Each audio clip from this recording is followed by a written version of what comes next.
अब इस सवाल पे तो आपको उनसे पूछना चाहिए जो लोग ये मुकदमा कायम किए थे, और उनसे 3 सवाल पूछ लो, जा करके समाधान हो जाएगा। पहला ये पूछ लीजिए कि आपने जो एफआईआर दर्ज किया है अफजाल अंसारी के खिलाफ 22 तारीख को, तो उसमें क्या है। लाइसेंस संख्या 1188 पी सेकंड, थाना मोहम्मदाबाद, जिला गाजीपुर, जो तत्कालीन जिला मजिस्ट्रेट के आदेश से 1983 में हमारी सुरक्षा के लिए शस्त्र लाइसेंस प्रदान किया गया था। कहा यह जाता है कि वो लाइसेंस 2023 में डीएम साहब ने सस्पेंड कर दिया है, लेकिन उस लाइसेंस पर 1983 और 87 के बीच में कोई नंबर दे करके कि ये राइफल इस पे खरीदी गई थी, लेकिन बेची कहाँ गई इसका उल्लेख नहीं मिल रहा है। शस्त्र पंजी में स्पष्ट नहीं हो पा रहा। हमारी शस्त्र पंजी जो हम भरते हैं, या आर्म्स क्लर्क या ओसी आर्म्स या डीएम साहब, वहाँ पर दर्ज नहीं है, और लाइसेंस की मूल पत्रावली भी नहीं मिल रही है। इसलिए 2 लोगों का नाम जो उस समय आपके आर्म्स विभाग के अधिकारी और क्लर्क रहे होंगे, उन लोगों को सहअभियुक्त बनाया गया है, जिनके अभिरक्षा में वो पत्रावली रही होगी, और मुझे भी उसका 120 भी बना के सहअभियुक्त बनाया गया है कि वो नहीं मिल रही है, इसलिए वो शस्त्र कहाँ है उसकी पुष्टि नहीं हो पा रही है।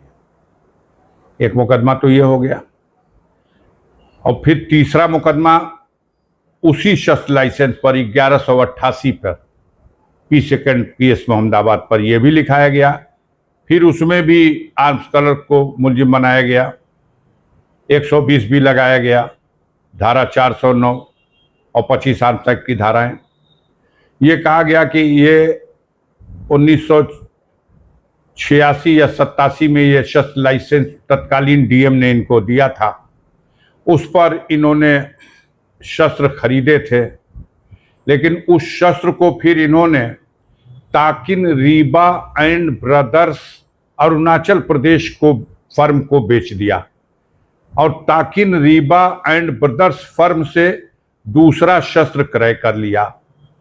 ये हमारे शस्त्र पंजी में पुलिस का कहना है दर्ज है, लेकिन जब हम लोग इसकी पुष्टि करने के लिए अरुणाचल प्रदेश गए तो वहां उस फर्म ने बताया कि वर्ष 2001 में ओल्ड मार्केट में आग लगी थी और सारे रिकॉर्ड जल गए थे, इसलिए हम उसका कोई आज रिकॉर्ड उपलब्ध नहीं करा सकते। फिर टीम गई है, वहां का डिस्ट्रिक्ट मजिस्ट्रेट ने भी लिखा है कि 2001 में एक भीषण अग्निकांड हुआ था जिसमें 65 दुकानें जल के खत्म हो गई। अब आप बताओ, अफजाल अंसारी क्या फायर ब्रिगेड का कर्मचारी होकर के वहां तैनात है क्या कि जिस दुकान से हमने शस्त्र खरीदा है आज से 30 साल 40 साल पहले, वहां हम पहरा दे रहे हैं कि इसमें आग ना लगने पाए। यही मुकदमा है।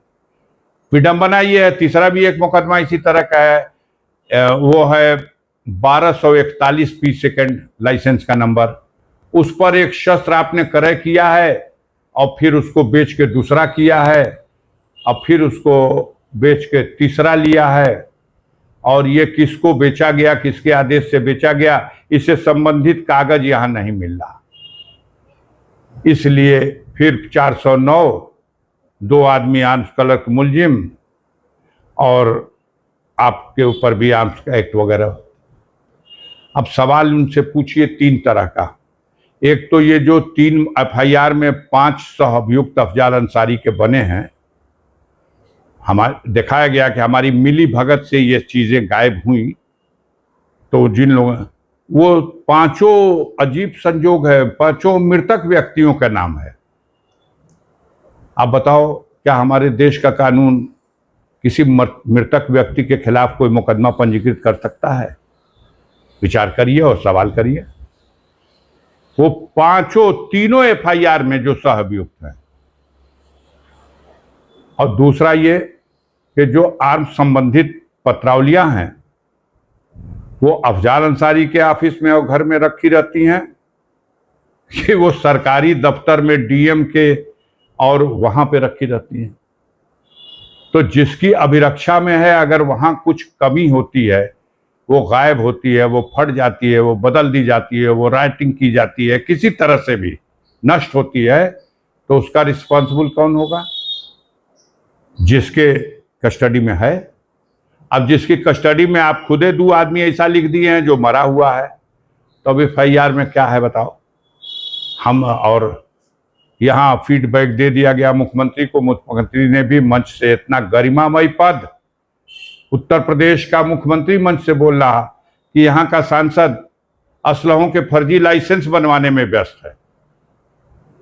अब आप बताइए, जिन लोगों ने मुकदमा कायम किया, जिन तिथियों में वो लाइसेंस है, उस वक्त ये पता नहीं 5 में पढ़ रहे थे कि 8 में पढ़ रहे थे, भर्ती तो नहीं रहे हुए होंगे।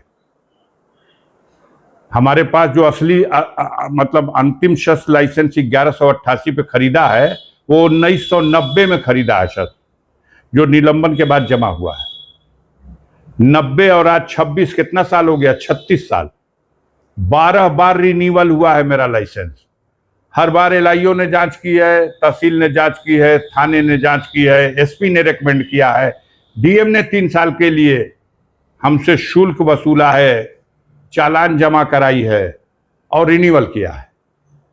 सारे हिंदुस्तान के शस्त्र धारकों के शस्त्र और उनके लाइसेंस का पंजीकरण 2015 में सबकी आईडी जनरेट करके कंप्यूटराइज कर दिया गया।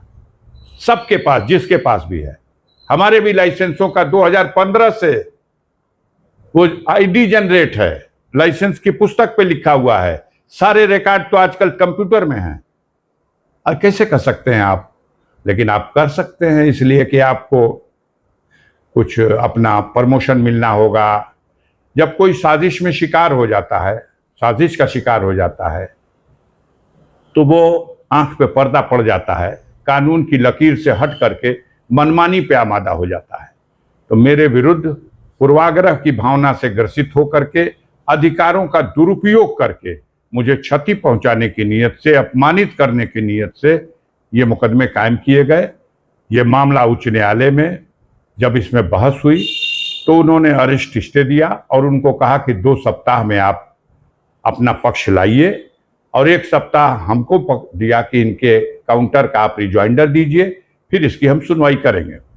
होगी हाईकोर्ट में सुनवाई, दूध का दूध पानी का पानी होगा।